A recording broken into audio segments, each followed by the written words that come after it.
Bonjour à toutes et à tous. Alors, le rapport suivant concerne la mise à disposition d'une auberge de jeunesse située tout près d'ici, à Bonneveine. Ce rapport a été donc présenté par Madame Audrey Garino, adjointe en charge des solidarités, et concerne la mise à disposition de cette auberge de jeunesse dont les locaux dépendent de la municipalité, à la fin de création de places d'hébergement pour des femmes en situation de précarité ainsi que leurs familles.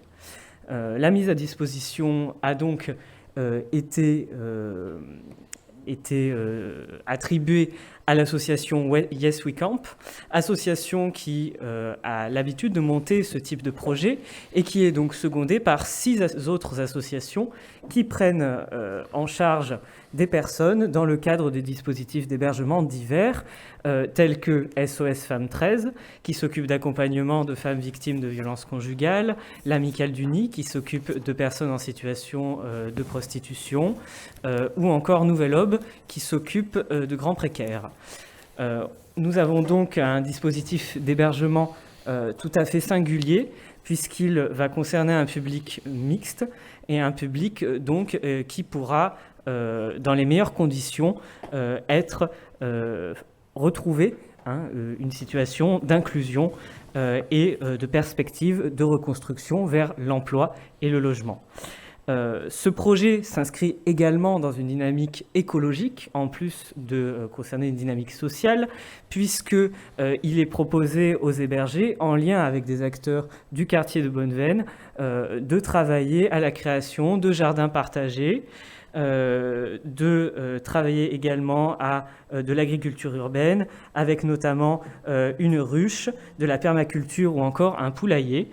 Des activités sportives en communauté avec les habitants et habitantes du quartier sont également proposées aux hébergés, en lien avec les associations sportives du quartier, des associations de kayak, de randonnée, permettant ainsi l'accès au sport à des publics précaires. Enfin, ce projet s'inscrit dans la continuité de la politique de solidarité que nous mettons en place, puisque le centre d'hébergement bénéficie des collectes solidaires mises en place par la mairie du 6e et 8e arrondissement et permet donc de faire en sorte qu'il y ait une cohérence et une valorisation du tissu associatif social sur le territoire. Ce rapport a donc eu un avis favorable de la Commission. Je vous remercie. Merci Monsieur Ferrero. Nous avons eu l'occasion de visiter cette auberge marseillaise ensemble lors de son inauguration avec Monsieur le maire, Monsieur Payan, ainsi qu'avec Madame Tessier, Nathalie Tessier, présente ici même. Et on a effectivement eu l'occasion de constater que c'était vraiment une très très belle réalisation et un projet nécessaire pour Marseille et pour les femmes qui en ont besoin. Donc merci de porter cette délibération qui encourage ce projet et lui permet de continuer à exister encore quelques temps. Absolument. Et d'ailleurs, j'oubliais, il s'agit de 60 places d'hébergement, donc femmes et enfants, ce qui est quand même peu négligeable. Merci beaucoup. Une intervention sur le sujet ? Une question. On vote pour ce rapport. On vote que sur l'association Yes We Camp puisqu'elle est dans notre secteur, ou on vote sur l'ensemble du rapport qui est présenté en mairie centrale, où il y a aussi l'association Sarah Logisol? On vote pour une délibération, et à partir du moment où vous votez pour cette délibération, vous votez à la fois pour l'ensemble des subventions ou des attributions de subventions qui sont faites. D'accord, dans le cadre de ce rapport, c'est de la même manière pour toutes les subventions. Oui, c'est ça. Voilà. J'ai parlé effectivement seulement de la mise à disposition à l'association Yes We Camp, mais effectivement, il y a également l'association Sarah Logisol qui va proposer donc l'ouverture de 40 places d'hébergement qui donc ne se situent pas sur notre secteur, pour un total donc de 100 nouvelles places d'hébergement à destination des femmes en situation de grande précarité et de leur famille. Voilà. Voilà, je faisais cette remarque, voilà, parce que pour ce rapport, donc, nous voterons contre, parce qu'en effet, cette association Sarah Logisol est une association très particulière, très discriminante, et qui s'occupe en priorité des migrants et des mineurs soi-disant isolés, au détriment souvent de nos concitoyens qui ont tant besoin d'aide et de soutien. Si donc je peux me permettre de répondre, à part si quelqu'un d'autre veut répondre,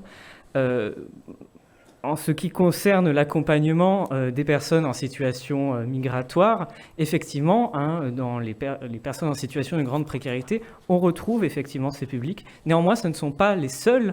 Il y a environ un tiers des publics accueillis sur ces places d'hébergement qui sont des personnes en situation de grande précarité qui ne sont pas du tout en situation migratoire.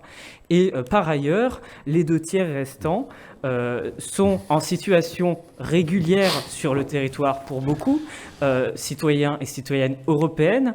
Ces personnes sont accompagnées vers l'insertion et avec tout le respect auquel ils et elles ont droit, via des cours de français, des formations pour l'accès donc à l'emploi, et puisqu'il s'agit d'un dispositif d'hébergement provisoire, vers également le logement, qui est donc, puisqu'on est sur du provisoire, une finalité.